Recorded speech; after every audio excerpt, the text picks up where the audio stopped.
வாழ்க வையகம், வாழ்க வளமுடன். அனைத்து உறவுகளுக்கும் இனிய வணக்கம். நாம் இந்த பதிவில் பிறக்கப் போகும் ஏப்ரல் மாதத்திற்கான சுப மற்றும் அசுப பலன்கள் என்னென்ன என்பதனையும், அசுப பலன்கள் ஏற்படுமாயின் ராசிக்காரர்கள் செய்ய வேண்டிய பரிகாரங்கள் என்னென்ன, வழிபட வேண்டிய தெய்வம் யார் என்பதனை பற்றியும் விரிவாக காண்போம். உங்கள் வாழ்வில் வளமும் நலமும் செல்வ செழிப்பும் பெற்று வாழ்வில் உயரிய நிலையை அடைய எல்லாம் வல்ல இறைவனை வேண்டி விரும்பி கேட்டுக்கொள்கிறேன். நிகழும் ஸ்ரீ மங்களகரமான சோபகிருது ஆண்டு பங்குனி மாதம் 19ஆம் தேதி திங்கட்கிழமை அன்று சப்தமி திதியில் மூலம் நட்சத்திரத்தில் வரியான் நாமயோகத்தில் அமிர்தயுகம் கூடிய நன்னாளில் இந்த மகத்தான ஏப்ரல் மாதம் பிறக்கிறது. இம்மாத கிரக நிலைகளை பார்க்கும்போது மேசத்தில் குரு பகவானும், கன்னி ராசியில் கேது பகவானும், தனுசு ராசியில் சந்திர பகவானும், கும்ப ராசியில் சனி பகவானுடன் செவ்வாய் பகவானும் சஞ்சாரம் செய்கின்றனர். மீனராசியில் சூரிய பகவான், ராகு பகவான், சுக்கிர பகவான், புதன் பகவான் இணைந்துள்ளனர். இம்மாத கிரக பெயர்ச்சி என எடுத்துக்கொண்டால் ஏப்ரல் 13ஆம் தேதி சூரிய பகவான் மேசராசிக்கும், ஏப்ரல் மாதம் 23ஆம் தேதி செவ்வாய் பகவான் கும்பராசியில் இருந்து மீனராசிக்கும் இடப்பெயர்ச்சி அடைகின்றனர். அதேபோல் இந்த ஏப்ரல் மாதம் 24ஆம் தேதி சுக்கிர பகவான் மீனராசியில் இருந்து மேசராசிக்கு இடப்பெயர்ச்சி அடைகிறார். மகர ராசி அன்பர்களே, இந்த மாதம் வெளி வட்டாரத்தில் மதிப்பும் மரியாதையும் அதிகரிக்கும். அரசாங்க வகையில் எதிர்பார்த்த காரியங்கள் அனுகூலமாக முடியும். தந்தை வழி உறவுகளால் ஆதாயம் உண்டாகும். பணவரவு கணிசமாக உயரும். குடும்பத்தில் மகிழ்ச்சியும் உற்சாகமும் நிலவும். கணவன் மனைவிக்கிடையே அந்யோன்யம் அதிகரிக்கும். உறவினர்கள் வருகையும் அதனால் மகிழ்ச்சியும் உண்டாகும். உறவினர்களிடம் எதிர்பார்த்த காரியங்கள் அனுகூலமாகும். வீடுமனை வாங்கும் முயற்சியில் தற்போது ஈடுபட வேண்டாம். புதிய முயற்சிகளில் வெற்றிகள் கிடைக்கும். எதிரிகளின் தொல்லைகள் இல்லாமல் போகும். அவர்களால் மறைமுக ஆதாயமும் கிடைக்கக்கூடும். முக்கிய முடிவுகளை துணிச்சலுடன் எடுப்பீர்கள். உங்கள் முயற்சிகளுக்கு மனைவி, மகள் உள்ளிட்ட குடும்ப பெண்கள் பக்கபலமாக இருப்பார்கள். ஆனால் விலை உயர்ந்த நகை மற்றும் பொருட்களை இரவல் தரவோ வாங்கவோ வேண்டாம்.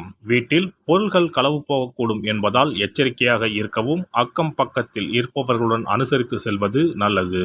உடல் ஆரோக்கியம் மேம்படும். அலுவலகத்தில் ஓரளவுக்கு முன்னேற்றமான சூழ்நிலையே காணப்படுகிறது.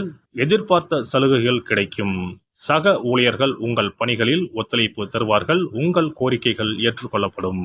பதவி உயர்வு, ஊதிய உயர்வு கிடைப்பதில் இருந்த தடைகள் விலகும். தொழில் மற்றும் வியாபாரத்தில் முன்னேற்றம் ஏற்படும். விற்பனையும் லாபமும் எதிர்பார்த்தபடியே இருக்கும். அரசாங்கத்திடம் எதிர்பார்த்த லைசன்ஸ் போன்ற விஷயங்கள் எளிதாக முடியும். வியாபாரத்தை விரிவுபடுத்தும் எண்ணம் இருந்தால் அதற்கான முயற்சிகளில் இந்த வாரம் ஈடுபடலாம். குடும்பத்தை நிர்வகிக்கும் பெண்களுக்கு மாதத்தின் பெரும்பகுதி மகிழ்ச்சி தருவதாக இருக்கும். கணவரிடம் எதிர்பார்த்த காரியங்கள் அனுகூலமாக முடியும். உறவினர்களிடையே மதிப்பும் மரியாதையும் அதிகரிக்கும். அலுவலகம் செல்லும் பெண்களுக்கு எதிர்பார்த்த சலுகைகள் கிடைக்கும். கலைத்துறையினருக்கு தேவையில்லாத மனக்கவலை உண்டாகும். வீண் அலைச்சலும் அதனால் சரியான நேரத்திற்கு உணவு உண்ண முடியாமலும் போகலாம். எதிலும் கவனமாக செயல்படுவது நல்லது. உடல் சோர்வு உண்டாகலாம். வீண் அலைச்சலை தவிர்த்து வேலையில் கவனம் செலுத்துவது நல்லது. அரசியல் துறையினருக்கு முன்னேற்றம் காணப்படும் மாதமாக இம்மாதம் அமையும். அதே நேரத்தில் பல தடைகளை தாண்டி செயல்பட வேண்டியிருக்கும். எதிர்பார்த்த லாபம் வரும். செயல் திறமை வெளிப்படும். சுதந்திரமாக செயல்படும் வாய்ப்புகள் கிடைக்கும். வரவேண்டிய பணம் வந்து சேரும். மாணவர்களுக்கு கல்வியில் நினைத்ததை விட கூடுதல் பாடங்களை படிக்க வேண்டியிருக்கும். மனம் தளராது செயல்பட்டால் வெற்றிகள் கிடைக்கும். நட்சத்திர பலன்கள். உத்திராடம் 2, 3, 4ஆம் பாதம். இந்த மாதம் நண்பர்கள் மூலம் உதவிகள் கிடைக்கும். வாகன லாபம் ஏற்படும். தகப்பனாருடன் வீண் விவாதங்களை தவிர்ப்பது நல்லது. வெடி தொடர்புகளில் எச்சரிக்கை தேவை. எண்ணப்படி காரியங்களை செய்து முடிக்க சூழ்நிலை ஏற்படும். செலவுகளை குறைக்க திட்டமிடுவது நல்லது. கௌரவம் உயரும். திருவோணம் நட்சத்திரம். இந்த மாதம் எடுத்துக்கொண்ட காரியங்களில் ஏற்படும் சந்தேகங்களை அவ்வப்போது போக்கிக் கொள்வது நல்லது. திட்டமிட்டு செயலாற்றுவது முன்னேற்றத்திற்கு உதவும். சிக்கலான பிரச்சனைகளையும் எளிதாக தீர்ப்பீர்கள். பணவரத்து இருக்கும். திறமையான செயல்களால் புகழும் அந்தஸ்தும் உயரும். அவிட்டம் 1, 2 பாதம். இந்த மாதம் பேச்சின் இனிமை, சாதுரியம் இவற்றால் எடுத்த காரியங்கள் எல்லாம் கைகூடி வரும். ஆன்மீக பணிகளில் நாட்டம் செல்லும். உங்களது பொருட்களை கவனமாக பார்த்துக் கொள்வது நல்லது. வாகனங்களில் செல்லும் போதும் ஆயுதம், நெருப்பு இவற்றை கையாளும் போதும் கவனம் தேவை. வியாழக்கிழமைகளில் தட்சிணாமூர்த்தி வழிபாடும், ஞாயிற்றுக்கிழமைகளில் சரபேஸ்வரர் வழிபாடும் நலம் சேர்க்கும். அதிர்ஷ்ட நாட்கள் 2, 5, 8, 10. சிறப்பு பரிகாரம்.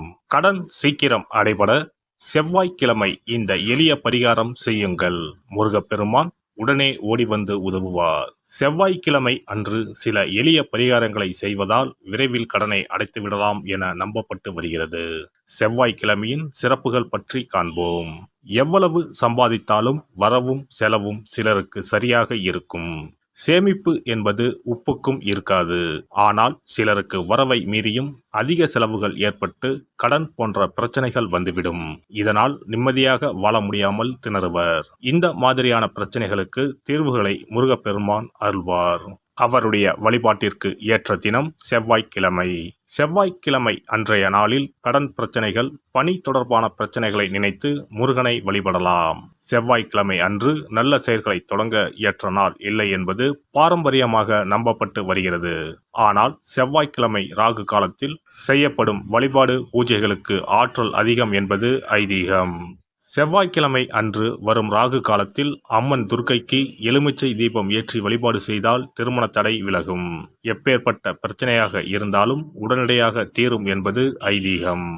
அதே போலவே துர்க்கை அம்மனுக்கு ராகு காலத்தில் எலுமிச்சை மாலை போட்டு வழிபாடு செய்தால் நல்ல வேலை கிடைக்கும், நம்முடைய கடன் பிரச்சனைகள் தீரும் என ஆன்மீக பெரியோர் கூறுகின்றனர். செவ்வாய்க்கிழமை அன்று செய்ய வேண்டிய பரிகாரங்கள்.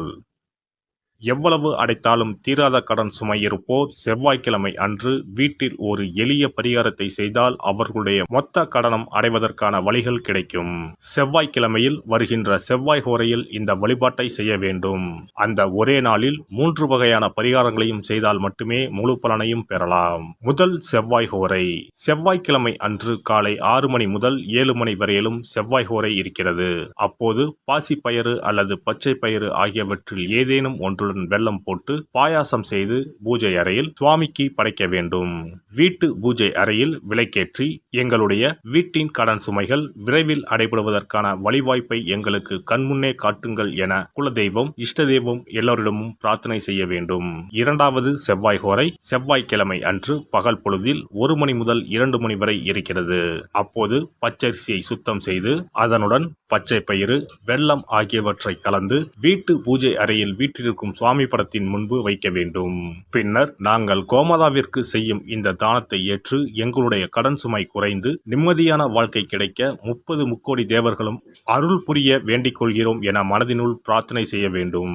உங்களுடைய வீட்டில் யாரின் பெயரில் அதிகமான கடனை வாங்கி இருக்கிறீர்களோ அவர்களின் கையால் பாசிப்பயறு வெல்லம் கலந்த பச்சரிசியை கோமாதாவிற்கு தானமாக கொடுங்கள். பசுமாட்டிற்கு இந்த தானத்தை செய்த பிறகுதான் அன்றைய தினம் பகலில் உணவு சாப்பிட வேண்டும். ஒருவேளை நீங்கள் பணிக்கு செல்பவராக இருந்தால் காலையில் இதையெல்லாம் தயார் செய்து கையில் எடுத்துக்கொண்டு சென்று விடுங்கள். உங்கள் மனதிற்குள் எல்லாவற்றையும் பிரார்த்தனை செய்துவிட்டு பணியிடத்திற்கு அருகில் உள்ள பசுமாட்டிற்கு வழங்கலாம். மூன்றாவது செவ்வாய் ஹோரை. 3ஆம் செவ்வாய் ஹோரை செவ்வாய்க்கிழமை அன்று மாலை 6 மணிக்கு மேல் வரும். அப்போது உங்கள் வீட்டு பூஜை அறையில் ஒரு நெய் தீபத்தை ஏற்றுங்கள். நீங்கள் வழக்கமாக ஏற்றும் தீபத்தினை தவிரவும் மற்றொரு அகல் விளக்கில் நெய் தீபம் கட்டாயம் ஏற்ற வேண்டும். இது முருகனுக்காக ஏற்றும் தீபமாகும். இந்த தீபத்திற்கு முன்பாக நின்று கடன் அடைபடும் வழியை காட்டு அப்பனே முருகா, கடனே இல்லாமல் வாழும் வாழ்வை தந்தருள் இறைவா என முருகப்பெருமானிடம் மனமுருகி வேண்டிக் கொள்ளுங்கள். இந்த பரிகாரங்களை நம்பிக்கையுடன் செய்தால் மட்டுமே நிச்சயம் உங்களுடைய கடன் விரைவில் அடைபடும். எல்லாம் வல்ல இறையருளால் நீங்களும் உங்கள் அன்பு குடும்பமும் உடல் நலம், நீலாயுள், நிறை செல்வம், உயர் புகழ், மெய்ஞானம் ஓங்கி வாழ்க வளமுடன். இந்த வீடியோ பதிவு உங்களுக்கு பிடித்திருந்தால் லைக் பண்ணுங்க, கமெண்ட் பண்ணுங்க, ஷேர் பண்ணுங்க, மறக்காம சப்ஸ்கிரைப் பண்ணுங்க, பக்கத்துல இருக்கிற பெல் பட்டனை கிளிக் பண்ணுங்க. நன்றி, வணக்கம். ஓம் நமச்சிவாய. சிவாய நம.